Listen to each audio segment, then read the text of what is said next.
Marilah sama-sama kita memulakan himpunan ini. Himpunan untuk kita menyatakan kasih dan cinta kita kepada Nabi kita Muhammad sallallahu alaihi wasallam yang telah dihina oleh mereka yang tidak bertanggungjawab, oleh Yahudi alaihi laknatullah dan sekutu-sekutunya.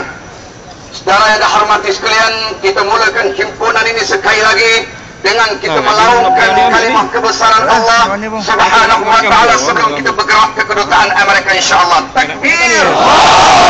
Takbir. Takbir.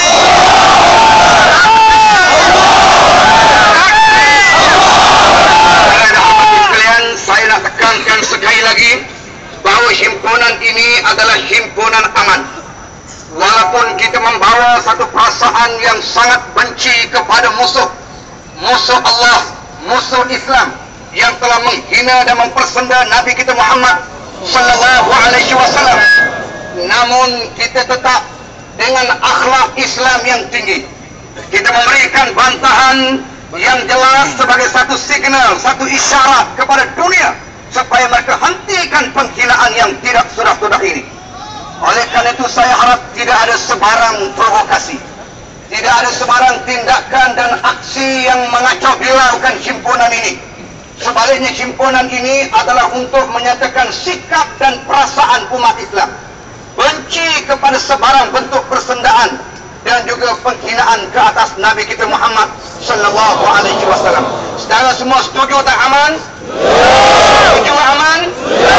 Jangan siapa yang cuba melakukan sesuatu yang merosakkan himpunan mulia ini.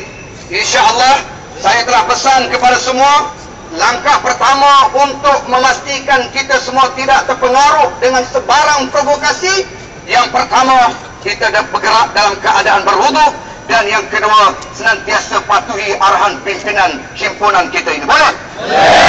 InsyaAllah nanti kita akan sambung ucapan ini untuk menjelaskan objektif dan kenapa kita bertemu dan berhimpun pada hari ini di hadapan kedutaan Amerika insyaallah.